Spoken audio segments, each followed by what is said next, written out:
கர்த்தருடைய பிரியத நாமத்திலே உங்கள் யாவரையும் நான் வாழ்த்துகிறேன். யார் இயேசு என்கிற இந்த யூடியூப் சேனல் மூலமாய் உங்களை சந்திப்பதிலே நான் அதிக மகிழ்ச்சியாக இருக்கிறேன். இன்றைக்கும் கூட நாம் இந்த வேதத்தின் ரகசியங்களை உங்களோடு கூட ஆராய்ந்து பகிர்ந்து கொள்ளும்படிக்கு நான் அதிக ஆவலாக இருக்கிறேன். நாம் இன்றைக்கு ஆராய போகிற ஒரு காரியம் நட்சத்திரம். வேதத்தில் அநேக இடங்களில் நட்சத்திரம் வருகிறது. ஆனால் குறிப்பிடும்படியாய் சொல்லுவோம் என்றால் இயேசு கிறிஸ்துவுடைய பிறப்பை ஒரு நட்சத்திரம் அந்த யூதருக்கு வழியாய் காட்டுகிறது. அநேகர் அந்த நட்சத்திரத்தை குறித்து பாராட்டி அதை தங்களுடைய வீடுகளிலே கிறிஸ்துமஸ் நேரங்களிலே கட்டி கொண்டிருக்கிறார்கள்.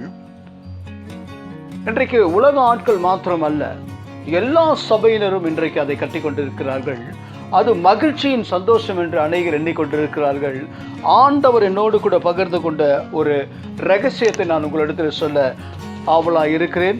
வேதம் சொல்லுகிறது, மத்தேயு 2ஆம் அதிகாரம் 1ஆம் வசனம் 2ஆம் வசனம்.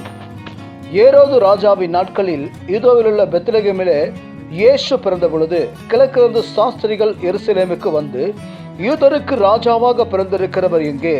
கிழக்கிலே அவருடைய நட்சத்திரத்தை கண்டு அதை பணிந்து கொள்ள வந்தோம் என்றார்கள். அல்லேலூயா. இந்த காரியத்தை நாம் மேலோட்டமாய் நாம் பார்த்தோம் என்றால், சாஸ்திரிகள் இயேசு கிறிஸ்துனுடைய பிறப்பை குறித்து அவர்கள் கேள்விப்பட்டு அவர்கள் அந்த யூதருக்கு ராஜாவாக பிறந்திருக்கிற என்று சொல்லி ஏரோது ராஜாவை பார்க்கும்படி வருகிறார்கள். நீங்கள் நல்லா புரிஞ்சுக்கிங்க, இவர்கள் ஊழியக்காரர்கள்ல, ஊழியத்தை செய்கிறவர்கள்ல, இவர்கள் சாஸ்திரிகள். அதாவது நீங்க கவனிச்சீங்கன்னா மந்திரவாதிகள். அந்த கட்டங்களை போட்டு, நட்சத்திரம் போன்ற கட்டங்களை போட்டு அதிலே கணக்கிட்டு வானத்தினுடைய காரியங்களை ஆராய்ந்து பார்த்து சொல்லக்கூடியவர்கள். இவர்கள் வேத வசனத்தின்படி தேவனுக்கு அருவருப்பானவர்கள். அல்லேலூயா. இவர்கள் அவர்களுக்கு ஒப்புவிக்கப்பட்டபடியே ஒரு காரியத்தை அவர்கள் ஆராய்ந்து, யூதருக்கு ஒரு ராஜா பிறந்திருக்கான்னு சொல்லி அவர்கள் கேள்விப்பட்டது மாத்திரமல்ல, அந்த நட்சத்திரத்தை ஆராய்ந்து அறியும்படிக்கு கிழக்கிலே அவருடைய நட்சத்திரத்தை கண்டோம், அதனால் யூதருக்கு ராஜாவாக பிறந்திருக்கிற எங்கே என்று சொல்லி அவர்கள் எங்கே வருகிறார்கள் தெரியுமா? அரண்மனைக்கு வருகிறார்கள். அல்லேலூயா. உங்களுக்கு நான் சொல்லுகிறேன், கிறிஸ்து பிறந்தது எங்க தெரியுமா? அல்லேலூயா. கிறிஸ்துடைய அந்த பிறப்பு யாருக்கு அறிவிக்கப்பட்டது தெரியுமா உங்களுக்கு? அநேகர் நினைக்கிறார்கள், இயேசு பிறந்த உடனே இந்த சாஸ்திரிகள் வந்து அவரை பணிந்து கொள்ள வந்தார்கள் என்று. வேத வல்லுநர்கள் சொல்லுகிறார்கள், இயேசுடைய பிறப்பை குறித்து முதலாவது யாருக்கு அறிவிக்கப்பட்டது தெரியுமா? வாசியுங்கள், லூக்கா 2ஆம் அதிகாரம் 7ஆம் வசனம். லூக்கா 2:7. இங்கே அந்த வசனம் சொல்லப்பட்டிருக்கிறது, அவள் தன் முதற் பேரான குமாரனை பெற்று சத்திரத்திலே அவர்களுக்கு இடமில்லாதிருந்தபடியினால் பிள்ளையை துணிகளில் சுற்றி முன்னணியிலே கிடத்தினாள். அப்பொழுது அந்த நாட்டிலே மேய்ப்பர்கள் வயல்வெளிகளிலே தங்கி ராத்திரியிலே தங்கள் மந்தையை காத்து கொண்டிருந்தார்கள். அவ்வேளையிலே, நீங்கள் நல்லா கவனிக்கணும், மரியாள் தன்னுடைய பிள்ளையை பெற்று அவர் என்ன பண்றாங்க, முன்னணியிலே கடத்தி வச்சிருக்காங்க. இப்போ இந்த செய்தி முதலாவது யாருக்கு தெரியும் தெரியுங்களா? மரியாள் இருந்த அந்த இடங்கள், சுற்றுப்பட்டார இடங்களில இல்லை, அது பண்டிகை நாளா இருக்கிறது. ஆனால் ஒருவருக்கும் அந்த விஷயம் தெரியவில்லை. முதலாவது இந்த விஷயம் யாருக்கு? சாஸ்திரிகளுக்கு அல்ல. வேதம் சொல்லுகிறது, மேய்ப்பர்களுக்கு அது அறிவிக்கப்பட்டது. அவ்வேளையிலே 9ஆம் வசனம், கர்த்தருடைய தூதன் அவர்களிடத்திலே வந்து நின்றான். கர்த்தருடைய மகிமை அவர்களை சுற்றிலும் பிரகாசித்தது. அவர்கள் மிகவும் பயந்தார்கள். தேவ தூதன் அவர்களை நோக்கி, பயப்படாதிருங்கள், இதோ எல்லா ஜனத்துக்கும் மிகுந்த சந்தோஷத்தை உண்டாக்கும் நற்செய்தி உங்களுக்கு அறிவிக்கிறேன். இன்று கர்த்தராகிய கிறிஸ்து எனும் இரட்சகர் உங்களுக்கு தாவீதின் ஊரிலே பிறந்திருக்கிறார். பிள்ளையை துணிகளிலே சுற்றி முன்னணியிலே கடத்தி இருக்க காண்பீர்கள். இதுவே உங்களுக்கு அடையாளம். அல்லேலூயா. நல்ல கவனிங்க, முதலாவது இந்த காரியம் யாருக்கு அறிவிக்கப்பட்டது தெரியுங்களா? அல்லேலூயா. சாஸ்திரிகளுக்கு அல்ல. இந்த காரியம் முதலாவது மேய்ப்பர்களுக்கு அறிவிக்கப்பட்டது. அல்லேலூயா. அப்படின்ற என்ன அர்த்தம் தெரியுங்களா உங்களுக்கு? சாஸ்திரிகள் வந்து பார்ப்பதற்கு முன்னதாக கிறிஸ்துவின் பிறப்பு உண்டாயிற்று. அது முதலாவது மேய்ப்பர்களுக்கு அறிவிக்கப்பட்டு விட்டது. இதுல என்ன பிரதர் சந்தேகம் நினைக்கிறீங்க? உண்மை அதுதான். தேவனுடைய வார்த்தையானது மேய்ப்பர்களுக்கு அறிவிக்கப்பட்ட உடனே வேதம் சொல்லுகிறது, அந்த க்ஷணமே பரமசேனையின் திரள் அந்த தூதரிடையே தோன்றி, உன்னதத்தில் இருக்கிற தேவனுக்கு மகிமையும் பூமியிலே சமாதானமும் மனுஷர் மேல் பிரியமும் உண்டாவதாக என்று சொல்லி தேவனை துதித்தார்கள். தேவ தூதர்கள் அவர்களை விட்டு பரலோகத்திற்கு போன பின்பு மேய்ப்பர்கள் ஒருவரை ஒருவர் நோக்கி, நாம் பெத்லகேம் ஊருக்கு போய், நல்லா கவனிங்க, சாஸ்திரிகள் இயேசுனுடைய அந்த பிறப்பை சந்தித்தது வீட்டில் என்று சொல்லப்பட்டிருக்கிறது. ஆனால் இங்க வேதம் சொல்லுகிறது, நாம் என்ன பண்ணோம், பெத்லகேம் ஊருக்கு போய் நடந்ததாக கர்த்தரால் நமக்கு அறிவிக்கப்பட்ட இந்த காரியத்தை பார்ப்போம் வாருங்கள் என்று சொல்லி தீவிரமாய் வந்து மரியாளையும் யோசப்பையும் முன்னிலை கெடுத்திருக்க பிள்ளையும் கண்டார்கள். கண்டு அந்த பிள்ளை குறித்து தங்களுக்கு சொல்லப்பட்ட சங்கதியை பிரசித்த பண்ணினார்கள். மேய்ப்பராலே தங்களுக்கு சொல்லப்பட்டதை கேட்ட யாவரும் அவைகளை குறித்து ஆச்சரியப்பட்டார்கள். அல்லேலூயா. கிறிஸ்துவுடைய பிறப்பானது முதலாவது யாருக்கு அறிவிக்கப்பட்டது தெரியுங்களா? மேய்ப்பர்களுக்கு அறிவிக்கப்பட்டது. மேய்ப்பர்கள் அந்த காரியத்தை அங்கு கண்டு அவர்கள் தங்களுக்கு சொல்லப்பட்டதை, அவர்கள் எல்லா மேய்ப்பரும் இடத்துல கூடுவாங்க இல்லைங்களா? எல்லா நாள் அல்லாத எல்லா ஊருடைய அந்த 8 பட்டி ஊர அந்த மேய்ப்பர்கள் ஒரு இடத்துல கூடுவார்கள். அப்பொழுது இந்த காரியத்தை அவர்கள் விவரித்து சொன்ன பொழுது எல்லா ஊர்களுக்கும் அந்த காரியம் கடந்து போனது. இதுல என்ன பிரதர் நீங்க சொல்ல வரீங்கன்னு கேட்கலாம். உண்மை என்னவென்றால், கிறிஸ்து பிறந்த உடனே அறிவிக்கப்பட்டது தேவதூதர்களால் மேய்ப்பர்களுக்கு. ஆனால் இங்கு நடந்ததோ மத்தேயு புத்தகத்திலே அந்த சாஸ்திரிகள் அந்த கிழக்கிலே நட்சத்திரத்தை கண்டோம். இது எக்ஸ்ட்ரா சத்ரு இந்த காரியத்தை கொண்டு வரான் பாருங்க. அல்லேலூயா. நீங்க கேட்கலாம், எதுக்கு பிரதர் இந்த சத்ரு இந்த மாதிரி காரியத்தை கொண்டு வரான்னு சொல்லி. இந்த காரியம், அதாவது வேத வல்லுநர்கள் சொல்லுகிறார்கள், கிறிஸ்து பிறந்து 1-2 மாதங்கள் கழித்துதான் இந்த காரியமானது சாஸ்திரிகளுக்கு அறிவிக்கப்படுகிறது. அப்போ அறிவிக்கப்படுகிறது யாரு, என்ன நோக்கத்துக்காக அறிவிக்கப்படுது அதை நம்ம பார்ப்போம். சாஸ்திரிகள் ஏரோதிடத்திலே வந்து பிள்ளையுடைய காரியத்தை சொன்ன பொழுது, ஏன்னா அங்க அரண்மனையில் எந்த குழந்தை பிறக்கல, அவங்க கலக்கம் அடைகிறாங்க. அப்போ ஏரோது சொல்றான், இந்த குழந்தையை கண்டால் என்னிடத்திலே வந்து சொல்லுங்கள் என்று சொல்லி அவன் அனுப்புகிறான். அவர்கள் தங்கள் வழியிலே போகும் பொழுது வேதம் சொல்லுகிறது, மத்தேயு 2ஆம் அதிகாரம் 9-12 நீங்கள் வாசிங்கன்னா, ராஜா சொன்னதை அவர்கள் கேட்டு போகையில், இதோ அவர்கள் கிழக்கிலே கண்ட நட்சத்திரம் பிள்ளை இருந்த ஸ்தலத்திற்கு மேல் வந்து நிற்கும் வரைக்கும் அவர்கள் முன்னே சென்றது. ஹல்லேலூயா. ராஜா எதுக்கு அனுப்புகிறான்? உங்களுக்கு எந்த நட்சத்திரம் ஏன் காட்டி கொடுக்குதுன்னு பார்த்தீங்கன்னா, கிறிஸ்துவை கொலை செய்யும்படிக்கு, சிறு பிள்ளையாக இருக்கும் பொழுது அவரை கொலை செய்யும்படிக்கு இந்த காரியங்கள் நடந்தேறி கொண்டிருக்கிறது. வேதம் சொல்லுகிறது, அவர்கள் அந்த நட்சத்திரத்தை கண்ட பொழுது மிகுந்த ஆனந்த சந்தோஷம் அடைந்தார்கள். நேரம் எங்கே போகிறாங்க? அவர்கள் அந்த வீட்டுக்குள் பிரவேசித்து பிள்ளையும் அதன் தாயாகிய மரியாளையும் கண்டு சாஷ்டாங்கமாய் விழுந்து அதை பணிந்து கொண்டு தங்கள் பொக்கிஷங்களை திறந்து பொன்னையும் தூப வர்க்கத்தையும் வெள்ளை பொழுது அதற்கு காணிக்கையாக வைத்தார்கள். அல்லேலூயா. இதுவரையிலும் ஓகே, நல்லா கவனிங்க. இயேசு பிறந்த உடனே யாருக்கு அறிவிக்கப்பட்டது? மேய்ப்பருக்கு அறிவிக்கப்பட்டது. அது நடந்து 2-3 மாதங்கள் கடந்து விட்டது. இப்போ அவர்கள் தங்களுடைய சொந்த ஊருக்கு வந்துட்டாங்க. இப்போ சாஸ்திரிகளை அந்த சத்ரு அனுப்புறான், பேய். இவர்கள் கடந்து சென்று ராஜாவிடத்துல கேட்டு அந்த நட்சத்திரத்தை கண்டு, நட்சத்திரம் இந்த ராஜா வந்து இயேசுவை கொலை செய்யும்படிக்கு அந்த நட்சத்திரம் அனுப்பப்படுகிறது. இவர்கள் வருகிறார்கள். அந்த நட்சத்திரத்தை அந்த நட்சத்திரமானது கிறிஸ்து இருக்கிற ஸ்தலம் மட்டும் வந்து நிற்கிறது, அடையாளம் காட்டுகிறது. பார்க்கிறார்கள், சந்தோஷப்படுகிறார்கள். கடந்து அவர்கள் ராஜாவிடத்துல போய் சொல்லி இருக்கணும். அல்லேலூயா. வேதம் சொல்லுகிறது, பின்பு அவர்கள் ஏரோதிடத்திற்கு திரும்பி போக வேண்டாம் என்று சொப்பனத்தில் தேவனால் எச்சரிக்கப்பட்டு வேறு வழியாய் தங்கள் தேசத்திற்கு திரும்பி போனார்கள். அல்லேலூயா.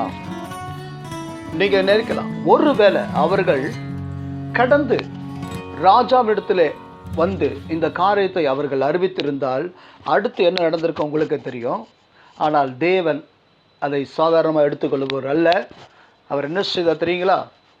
சொப்பனத்திலே தேவ தூதனால் அவர்களால் எச்சரிக்கப்பட்டு அவர்கள் என்ன பண்ணுறாங்க, ராஜாவிடத்தில் போகாதபடிக்கு தங்களுடைய ஊரை நோக்கி போகிறார்கள். ஆனாலும் வேதம் சொல்லுகிறது, மத்தேயு 2ஆம் அதிகாரம் 16ஆம் வசனத்தை நீங்கள் வாசிச்சிங்கன்னா, அப்பொழுது ஏரோது தான் சாஸ்திரிகால் வஞ்சிக்கப்பட்டதை கண்டு மிகுந்த கோபமடைந்து ஆட்களை அனுப்பி தான் சாஸ்திரிகளத்தை திட்டமாக விசாரித்த காலத்தின்படியே பெத்லகேமிலும் அதன் சகல எல்லைகளிலுமிருந்து 2 வயதுக்குட்பட்ட எல்லா ஆண் பிள்ளைகளையும் கொலை செய்தான். நல்லா கவனிங்க, கிறிஸ்துவானவர் பிறந்து 2-3 மாதங்கள் ஆகிவிட்டது. இப்பொழுது சத்ரு அந்த சாஸ்திரிகளை எழுப்பி அந்த கொலையை செய்யும்படிக்கு, அந்த கிறிஸ்துவை பிள்ளையில் இருக்கும் பொழுதே கொலை செய்யும்படிக்கு ஒரு நட்சத்திரத்தை வைத்து அவர்களுக்கு வழிகாட்டி அதை ராஜாவிடத்தில் அறிவித்து அவர்கள் மீண்டும் அதை ராஜாவிடத்தில் சொல்லும்படி அவன் வழிவகை செய்கிறான். ஆனாலும் பாருங்கள், இந்த சாஸ்திரிகள் சொப்பனத்தில் தேவனால் எச்சரிக்கப்பட்டு, தேவ தூதனால் எச்சரிக்கப்பட்டு என்ன பண்ணுறாங்க, ராஜாவிடத்தில் போகாதபடி தங்கள் வெளியே போகிறார்கள். ஆனால் ஏரோது திட்டமாய் விசாரித்து தான் வஞ்சிக்கப்பட்டதை என்ன பண்ணுறான், எல்லாம் அந்த வயதுக்குட்பட்ட ஆண் பிள்ளைகளையும் கொலை செய்கிறான். ஸோ நீங்கள் நல்லா கவனிச்சிங்கன்னா நட்சத்திரம் எதுக்காக வந்தது இப்போ உங்களுக்கு புரிஞ்சிருக்கும். கிறிஸ்துவை கொலை செய்யும்படிக்கு வழி ஏற்படுத்தப்பட்ட ஒரு காரியம், கருவியாய் தான் அந்த நட்சத்திரம் பயன்படுத்தப்பட்டது. ஹல்லேலூயா. அப்படி என்றால் இந்த நட்சத்திரம் என்ன, இதனுடைய வம்ச வரலாறு என்ன? நீங்கள் பாருங்கள், இந்த நட்சத்திரத்துக்கு ஒரு தலைவன் இருக்கான். ஹல்லேலூயா. இந்த நட்சத்திரத்துக்கு தலைவன் எப்படி இருக்கான்னு பார்ப்போம். வாசிங்க, ஏசாயா 14ஆம் அதிகாரம் 12-13 நாம் தியானிப்போம். வேதம் சொல்லுகிறது, அதிகாலை மகனாகிய விடிவெள்ளியே, வானத்திலிருந்து விழுந்தாயே, ஜாதிகளை ஈனப்படுத்தினவனே, நீ தரையில விழவெட்டப்பட்டாயே, நான் வானத்திற்கு ஏறுவேன், தேவனுடைய நட்சத்திரங்கு மேலாக என் சிங்காசனத்தை உயர்த்துவேன், வடபுறத்தில் ஆராதனை கூட்டத்தின் பர்வதத்திலே வீற்றிருப்பேன். அல்லேலூயா. இப்போ அந்த நட்சத்திரம் யார் கண்ட்ரோல் இருக்குது பார்த்தீங்களா? அல்லேலூயா. தேவனுடைய நட்சத்திரங்கள் எல்லாம் எங்கே இருக்குது? உன்னதத்தில் இருக்குது. அல்லேலூயா. ஆனால் இங்கே சொல்லப்பட்டிருக்குது, அதிகாலை மகனாகிய விடிவெள்ளியே. இந்த அதிகாலை மகனாகிய விடிவெள்ளியை யாருன்னு உங்களுக்கு தெரியும்? அல்லேலூயா. அது வேறு யாரும் இல்லை, அது லூசிபர். அவன் தன்னுடைய காரியங்களை குறித்து திட்டமாய் செய்து உண்டான தனக்கு அடிமையாக இருக்கிற ஒரு நட்சத்திரத்தை என்ன பண்ணுறான், அங்கே வைக்கிறான். சாஸ்திரிகளுக்கு அதை வெளிப்படுத்தி இயேசுவை கொலை செய்யும்படிக்கு ஒரு அடையாளமாய் அதை வைக்கிறான். அதை நம்பி தான் என்ன பண்ணுறாங்க, சாஸ்திரிகள் அங்கே போகிறார்கள். வேறொருத்தர் சொல்கிறாங்க, திரும்பி வராங்க, குழந்தைய பார்க்குறாங்க. ஆனாலும் அவர்கள் அதை பிரசித்தம் பண்ணலை. நல்ல கவனிங்க, மேய்ப்பர்கள் பிரசித்தம் பண்ணினார்கள், அவர்கள் அதை பிரசித்தம் பண்ண முடியவில்லை. ஓ ஹல்லேலூயா. நீங்கள் நல்லா கவனிச்சிங்கன்னா அவர்கள் சொப்பனத்தில் தேவதூதனால் எச்சரிக்கப்பட்டு கடந்து போனார்கள். ஆனால் இங்கு சொல்லப்பட்டிருக்குது, அடையாளத்திற்காக காட்டி கொடுக்கும்படி வைக்கப்பட்ட அந்த நட்சத்திரத்தின் தலைவன் உங்களுக்கு தெரியுது இப்போ. ஓகேங்களா? அதிகாலை மகனாகிய விடிவெள்ளியே. இப்போ யாருன்னு உங்களுக்கு அடையாளம் தெரிஞ்சிருக்கும். அப்போ நீங்கள் கேட்கலாம், அப்போ பிரதர், அப்போ தேவனுடைய நட்சத்திரம் இல்லையா? கண்டிப்பாக இருக்கு. வேதம் சொல்லுகிறது, நியாயாதிபதிகள் 5ஆம் அதிகாரம் 20ஆம் வசனத்தை நாம் இப்பொழுது தியானிப்போம்.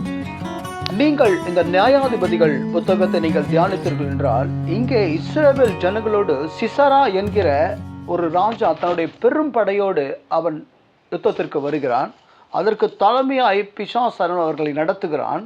அவர்கள் தேவனுடைய பிள்ளைகளுக்கு அவர்கள் விரோதமாக யுத்தம் செய்த பொழுது அவர்கள் கைகள் மேற்கொள்ளும் போது வேதம் சொல்லுகிறது, 20ஆம் வசனம், 5ஆம் அதிகாரம் 20ஆம் வசனம், வானத்திலிருந்து யுத்தம் உண்டாயிற்று, நட்சத்திரங்கள் தங்கள் அயனங்களிலிருந்து சிசராவோடே யுத்தம் பண்ணின. அல்லேலூயா. இது தேவனுடைய நட்சத்திரம். அது எப்பவுமே தேவனுடைய பிள்ளைகளுக்கும் தேவ கட்டளைகளுக்கும் கீழ்ப்பட்டு சாத்தானுடைய கிரியைகளுக்கு அது எதிராய் செயல்படுகிறது. இது எதிராக யுத்தம் செய்கிறது. தேவ ஜனங்களுக்கு ஒரு ஜெயத்தை தருகிற ஒரு நட்சத்திரமாய் அதுக்கு இருக்கிறது. ஆனால் இங்கு நீங்கள் பார்க்கிற நட்சத்திரம் காட்டி கொடுக்கப்பட பயன்படுத்துகிற ஒரு நட்சத்திரமாக இருக்கிறது. அல்லேலூயா. ஏனால் வேதம் சொல்லுகிறது, இந்த நட்சத்திரம் காட்டி கொடுக்கப்படுகிற நட்சத்திரம் என்று சொல்லுகிற பிரதர், அது எப்படிப்பட்ட நட்சத்திரம்? இதோ அதனுடைய பெயர் முதலாய் நான் உங்களுக்கு அறிவிக்க ஆர்வமாக இருக்கிறேன். தேவன் எனக்கு வேதத்தின் ரகசியங்களை அறிவிக்கும் பொழுது உங்களோடு கூட பகிர்ந்து கொள்ளும்படிக்கு நான் இப்பொழுது பேசிக்கொண்டிருக்கிறேன். இந்த வேளையிலும் கூட அந்த காட்டி கொடுக்கப்பட்ட நட்சத்திரம் என்னவென்று உங்களுக்கு நான் அறிவிக்கிறேன். வேத வசனம் சொல்லுகிறது, வெளிப்படுத்தல் விசேஷம் 8ஆம் அதிகாரம் 10ஆம் 11ஆம் வசனத்தை நீங்கள் தியானித்தீர்கள் என்றால், அந்த காட்டி கொடுக்கப்படுகிற அந்த நட்சத்திரத்தினுடைய உண்மையான பெயரும், அது தேவனை காட்டி கொடுக்க பயன்பட்டபடியினாலே அது அழிகிற அழிவு நீங்கள் இங்கே பார்க்கலாம். வாசிப்போம். 3ஆம் தூதன் காலம் ஊதினான். அப்பொழுது ஒரு பெரிய நட்சத்திரம் தீவட்டியை போல எரிந்து வானத்திலிருந்து விழுந்தது. அது ஆறுகளில் 1/3 பங்கின் மேலும் நீரூற்றுகளின் மேலும் விழுந்தது. இந்த 3ஆம் தூதன் எக்காலம் ஊதும்போது ஒரு பெரிய நட்சத்திரம், அந்த நட்சத்திரம் எது நீங்கள் பார்த்தீங்கன்னா காட்டி கொடுக்கும்படிக்கு, ஏன்னா உங்களுக்கு தெரியும் காட்டி கொடுக்கப்பட்டபடி நம்ம வேதத்தில் தியானம் சொன்னால் அது யாருன்னா யூதாஸ். காட்டி கொடுக்கப்பட்ட அவன் என்ன பண்ணான்? இயேசுவை காட்டி கொடுக்க அவன் முயற்சித்த பொழுது கடைசியிலே அவன் எப்படி பண்ணான்? 4 கொன்று செத்தான். இது அந்த காட்டி கொடுக்க பயன்படுத்தப்பட்ட அந்த நட்சத்திரமும் அது தன்னுடைய கடைசி நாளிலே அது அனுபவிக்க போகிற அந்த கொடுமையை தேவன் இங்கே வெளிப்படுத்தலே அதை அவ்வளவு தெளிவாய் நமக்கு திட்டமாய் விளக்கி இருக்கிறார். அது என்ன பண்ணுது? தீவட்டியை போல எரிந்து அது எங்கே விழுது? ஆறுகளின் 1/3 பங்கும் நீரூற்றுகளின் மேலும் விழுந்தது. அந்த நட்சத்திரத்துடைய பெயரை நான் உங்களுக்கு சொல்கிறேன். அந்த நட்சத்திரத்திற்கு எட்டி என்று பெயர். இப்போ புரியுதுங்களா? காட்டி கொடுக்க பயன்படுத்தப்பட்ட அந்த நட்சத்திரத்தின் பேர் எட்டி. வேதம் சொல்லுகிறது, அது ஆறுகளின் மேலும் நீரூற்றுகளின் மேல் விழுந்ததினால் தண்ணீரில் 1/3 பங்கு எட்டியை போல கசப்பாயிற்று. இப்படி கசப்பான தண்ணீரினால் அநேகர் செத்தார்கள். அல்லேலூயா, அல்லேலூயா. பாருங்க, நல்ல கவனிங்க. இன்னைக்கு உலக ஜனங்கள் யாரெல்லாம் காட்டி கொடுக்கப்பட்ட அந்த நட்சத்திரம் தங்கள் வீடுகளிலும் தங்கள் சபைகளிலும் வைத்து அதை அடையாளம் என்று சொல்லி காட்டுகிறார்களோ, அவர்கள் அதை பின்பற்றுகிறவர்கள் ஒரு நாள் அதனாலே மடிந்து போவார்கள். ஹல்லேலூயா, ஹல்லேலூயா. நீங்கள் இந்த அதிகாரத்திலே நீங்கள் 12ஆம் வசனம் நீங்கள் தியானித்தீர்கள் என்றால், 4ஆம் தூதன் எக்காலம் ஊதினான். அப்பொழுது சூரியனில் 1/3 பங்கும் சந்திரனில் 1/3 பங்கும் நட்சத்திரங்களில் 1/3 பங்கும் சேதப்பட்டது. அல்லேலூயா. இப்போ புரியுதுங்களா? ஸோ அதிகாலை மகனாகிய விடிவெள்ளிக்கும் அநேக நட்சத்திர கூட்டம் இருக்குது. 4ஆம் தூதன் எக்காலம் ஊதும் பொழுது மொத்தம் என்னது? சேதமடையும். அல்லேலூயா. பாருங்க, அந்த நட்சத்திரம் காட்டி கொடுக்க பயன்படுத்தப்பட்ட அந்த நட்சத்திரத்துடைய பேர் எட்டி. அது கசப்பானது. எட்டிக்காயை போல கசக்கணுங்களே, அப்படிப்பட்ட ஒரு காரியம் செய்தது. அதை வணங்கினவர்கள், அதை தங்களுடைய வீடுகளிலே அதை வைத்தவர்கள், தங்களுடைய சபைகளே அதை வைத்தவர்கள் முழுவதுமாக அந்த நட்சத்திரத்தின் அடையாளப்படுத்தின அநேகர் மறிப்பார்கள். நான் உங்களிடத்தில் ஒன்று சொல்லப்படுகிறேன். இஸ்ரவேல் தேசத்தினுடைய அங்கே தேசிய கொடி என்ன தெரியுமா? இந்த நட்சத்திரத்தை தான் வச்சுருக்காங்க. நம்முடைய தேசிய கொடி பார்த்தீங்கன்னா அசோக சக்கரம் இருக்கும். ஆனால் இஸ்ரவேலுடைய தேசிய கொடியிலே இந்த நட்சத்திரம் இருக்கும். இந்த நட்சத்திரத்தின் பேர் என்ன தெரியுங்களா? எட்டி. அல்லேலூயா. அதிகாலை மகனாகிய விடிவெள்ளி அவன் காட்டி கொடுக்கும்படி வைக்கப்பட்ட அந்த நட்சத்திரத்தினுடைய பேர் எட்டி. அதை வணங்கினவர்கள், அதை பின்பற்றினவர்கள் கடைசி நாளிலே 3ஆம் தூதனுடைய எக்கால சத்தத்திலே அதன் மூலமாய் மரிப்பார்கள். 4ஆம் தூதனுடைய எக்கால சத்தத்திலே அந்த சந்திரன் என்ன பண்ணுமா? ஒன்றுமில்லாமல் சேதப்பட்டு நாசமாகும். அல்லேலூயா. இந்த கடைசி நாளிலும் கூட சத்ருவானவன் அநேக காரியங்களிலே இந்த ஜனங்களை மோசம் போக்குகிறான். அதில் குறிப்பாக இந்த நாளிலும் கூட சினிமா நட்சத்திரங்கள். நல்ல கவனிங்க. இன்றைக்கு தேவ ஜனங்களை, தேவ பிள்ளைகளை தேவனிடத்திலிருந்து பிரிக்கிற ஒரு காரியமாய் அதிகமாய் மீடியாக்கள் பயன்படுகிறது. அதில் சினிமா நட்சத்திரங்கள், பிரபலமானவர்கள், அவர்களை கொண்டு அவன் என்ன பண்றான், இந்த கடைசி நாளிலும் கூட பயன்படுத்துகிறான். நாம் தியானிப்போம் அந்த வசனம். வெளிப்படுத்தல் 12ஆம் அதிகாரம் 4ஆம் வசனம். அதன் வாள் வானத்தின் நட்சத்திரங்களில் 3/4 இழுத்து அவைகளை பூமியிலே விழத் தள்ளிற்று. பிரசவ வேதனைப்படுகிற அந்த ஸ்திரீ பிள்ளை பெற்றனுடைய அவளுடைய பிள்ளையை பட்சிக்கும்படி அந்த வலு சர்ப்பம் அவளுக்கு முன்பாக நின்றது. அல்லேலூயா. பாருங்க, இந்த கடைசி நாளிலும் கூட அந்த பிள்ளையை கொல்லும்படிக்கு அந்த நட்சத்திரத்தை வைத்த அதே சத்ரு இந்த நாளிலும் கூட வானத்து நட்சத்திரங்கள், அதாவது சினிமா நட்சத்திரங்களை, இந்த ஜனங்களை ஏமாற்றும்படிக்கு அது என்ன பண்ணுது, பூமியிலே எல்லா நட்சத்திரங்களையும் தள்ளுகிறது தன்னுடைய வாளினாலே. அல்லேலூயா. நீங்க நல்லா கவனிச்சீங்கன்னா, இன்றைக்கு ஒரே நாடு ஒரே தேசம் என்று சொல்லுகிற அநேகர் இந்த நாளிலும் கூட பேன் இந்தியா அப்படி ஒரு காரியம் வந்துச்சு. பார்த்தீங்களா? நம்ம இங்கே தமிழ்நாட்டில் இருக்கன்னா நமக்கு கன்னட ஆட்கள் யாரும் தெரியாது, குஜராத் இந்தி நடிகர்கள் யாரும் தெரியாது, கேரளா. ஆனால் இன்னைக்கு பார்த்தீங்கன்னா பேன் இந்தியா என்ற ஒரு காரியத்தை கொண்டு வந்து எல்லா நட்சத்திரங்களும் எல்லாரும் அறியும்படிக்கு அநேக காரியங்கள் செய்து கொண்டிருக்கிறான் இந்த சத்ருவானவன். அதனுடைய முன்னோட்டமாகத்தான் இயேசு தீர்க்க தரிசனமாக அறிவித்த ஒரு காரியம் இந்த 12ஆம் வெளிப்படுத்தல் 12ஆம் அதிகாரம் 4ஆம் வசனத்திலே தன்னுடைய வாளினாலே அநேக நட்சத்திரங்கள் அது என்ன பண்ணுது, கீழே விழ தள்ளுகிறது. அல்லேலூயா. நீங்கள் இந்த காரியங்களுக்கு தப்பி பிழைக்கும்படிக்கு, நட்சத்திரத்தின் பின்னே போகாதபடிக்கு, இந்த கிறிஸ்துமஸ் நாட்களில் அந்த நட்சத்திரங்களை அடையாளம் என்று சொல்லி கிறிஸ்துவை நீங்களே காட்டி கொடுக்கிறவர்களாய் மாற்றப்படாதபடிக்கு எச்சரிக்கையா இருங்கள். ஏன்னா வேதம் சொல்லுகிறது, இன்னும் கொஞ்ச நாள் தான் இந்த வெளிச்சம், இந்த காரியங்கள் இதெல்லாம் கொஞ்ச நாள் தான். ஒரு நாள் வரும், இயேசு கிறிஸ்து வல்லமையுள்ளவராய் வானத்தின் மத்தியிலே அவர் வருவார். அவர் தமக்கு விரோதமாய், தம்முடைய ஜனங்களுக்கு விரோதமாய் எழும்பின அநேகரை அழிக்கும்படி அழித்து இந்த பூமியை ஒன்றுமில்லாதபடிக்கு செய்து காட்டி கொடுக்கப்பட்ட நட்சத்திரக்கு நியாய தீர்ப்பை கொடுத்து அதிகாலை மகனாகிய விடிவெளிக்கு அவர் நியாய தீர்ப்பை அளித்து ஒரு நாள் நம்மை கொண்டு போவார். இந்த வெளிச்சம் அங்கே தேவைப்படாது.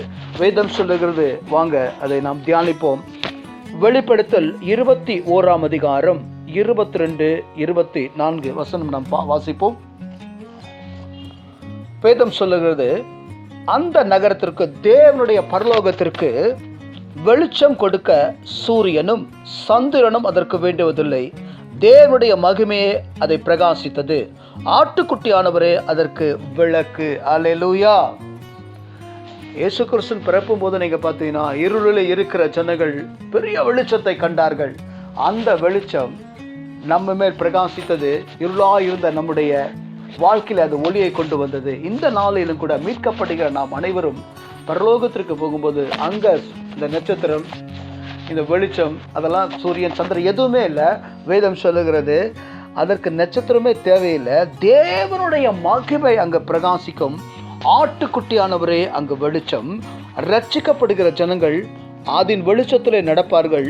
பூமியின் ராஜாக்கள் தங்கள் மகிமை கனத்தையும் அதற்குள்ளே கொண்டு வருவார்கள். அது மாத்திரமல்ல, வேதம் சொல்லுகிறது 25ஆம் வசனம், அங்கே ராக்காலம் இல்லாதபடியால் அதன் வாசல்கள் பகலில் அடைக்கப்படுவதே இல்லை. ஹல்லேலூயா. இந்த நாளில் கூட நம்ம தியானித்த இந்த வசனமானது இயேசு கிறிஸ்துவின் பிறப்பை காட்டி கொடுக்க அவரை கொலை செய்யும்படிக்கு பயன்படுத்தப்பட்ட அந்த நட்சத்திரம், அதை அனுப்பின அதிகாலை மகனாகிய விடிவெள்ளி. அது மாத்திரமல்ல, அது எப்படி அழியும் என்பதை குறித்து நான் உங்களோடு திட்டமாய் பேசினேன். அதனுடைய பெயர் எட்டி. அது கசப்பான காரியத்தை செய்தபடினாலே அதனுடைய பெயர் எட்டி. அதை வணங்கினவர்கள், அதை பின்பற்றினவர்கள், மந்திரம் தந்திரம் என்று சொல்லி பின்பற்றினவர்கள், இஸ்ரவேல் தேசத்திலே தங்கள் தேசிய கொடியை அதை வைத்து அதை உயர்த்தினவர்கள் இந்த நாளிலும் கூட தேவனுடைய கோபாக்கினை நாளிலே அழிக்கப்படுவார்கள். ஆகையினால் தேவனுடைய பிள்ளைகளே, இந்த வசன வார்த்தைகளை கேட்கிற நீங்கள் இனி வரும் நாட்களிலும் கூட நட்சத்திரத்தின் பின்னாலோ அதிகாலை மகனாகி அந்த விடுதலையின் பின்னாலோ கடந்து போகாதபடிக்கு நம்மை மீட்க ஒரு நாள் ஒருவர் வருவார். அல்லேலூயா. வெகு சீக்கிரத்தில் அவர் இந்த பூமியிலிருந்து நம்மை அழைத்து கொண்டு போவார்.